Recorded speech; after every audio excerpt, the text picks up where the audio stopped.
바란 광야에서의 방황. 왜? 불평의 이유는? 하브루타 학습법을 기독교 교육에 적용하여 질문과 대답의 형식으로 구성하였습니다. 질문자와 대답자 역할을 번갈아 맡으며 대화를 통해 성경의 깊은 의미를 발견해 봅시다. 민수야, 오늘은 민수기 13장에서 20장에 대해 같이 이야기해볼까? 바란 광야에서 이스라엘 백성들이 겪은 일이야. 좋아. 먼저 내가 질문할게. 왜 하나님께서는 가나안 땅을 정탐하라고 하셨을까?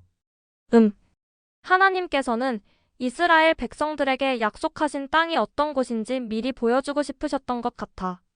그래서 각 지파에서 한 명씩 12명을 뽑아서 보내셨지. 그럼 나도 질문. 정탐꾼들이 가나안 땅에서 무엇을 가지고 왔지? 정탐꾼들은 포도송이와 석류, 무화과를 가지고 왔어. 특히 포도송이는 너무 커서 두 사람이 막대기에 메고 와야 했대. 그만큼 가나안 땅이 풍요로웠다는 뜻이야. 맞아. 근데 왜 백성들은 그 좋은 땅에 들어가기를 거부했을까? 이건 좀 이상한데? 정탐꾼 12명 중에 10명이 나쁜 보고를 했기 때문이야. 그 땅에는 거인들이 살고 있어서 우리는 메뚜기 같았어요 라고 말했지. 백성들은 두려워서 하나님보다 그 보고를 더 믿었어. 아, 그럼 누가 좋은 보고를 했지? 여호수아와 갈렙이 좋은 보고를 했어. 하나님이 우리와 함께 하시니 우리가 반드시 이길 수 있어요. 라고 말했지. 하지만 다른 사람들은 믿지 않았어. 그럼 질문이 있어. 백성들이 하나님을 믿지 않고 불평했을 때 하나님은 어떻게 하셨니? 하나님은 정말 화가 나셔서 이 악한 세대는 약속의 땅에 들어가지 못할 것이다 라고 말씀하셨어. 20세 이상 어른들은 다 광야에서 죽게 되었고 40년 동안 광야에서 방황하게 되었지. 40년이나? 왜 하필 40년이었을까? 정탐꾼들이 가나안 땅을 40일 동안 살펴봤잖아. 그래서 하루당 1년씩 40년을 벌로 주신 거야. 재미있는 건 그들의 자녀들은 약속의 땅에 들어갈 수 있었다는 거야. 여호수아와 갈렙은 어떻게 됐어? 여호수아와 갈렙은 하나님을 믿었기 때문에 약속의 땅에 들어갈 수 있었어. 그들만 살아남아서 가나안 땅에 들어갔지. 와, 믿음이 정말 중요하구나. 그런데 고라의 반역이라는 것도 있었다고 들었는데 그건 뭐야?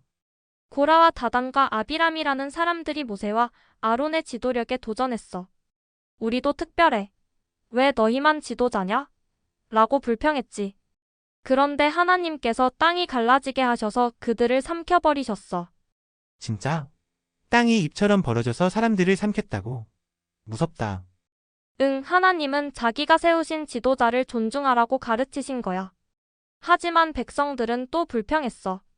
그래서 재앙이 생겨 많은 사람들이 죽었고 아론이 향로를 가지고 나가서 재앙을 멈추게 했지.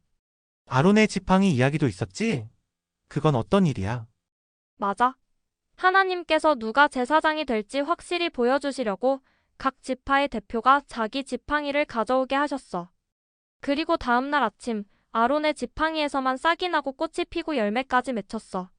그래서 아론이 하나님께서 택하신 제사장임을 모두가 알게 되었지. 우와, 하룻밤 사이에 꽃이 피고 열매까지? 신기하다.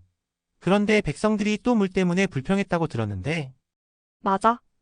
가데스라는 곳에서 물이 없어서 백성들이 또 불평했어. 그래서 하나님께서 모세에게 반석에게 말하라고 하셨는데 모세는 화가 나서 반석을 2번 쳤어.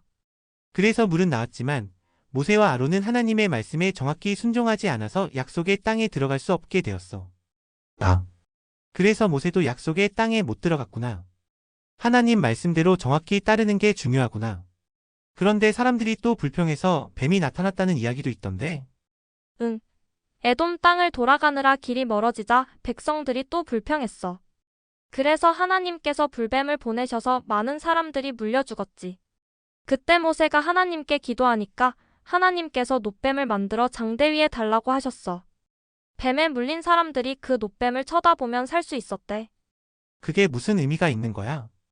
예수님께서 나중에 요한복음에서 말씀하시길 그 놋뱀은 예수님이 십자가에 달리실 것을 미리 보여준 거래.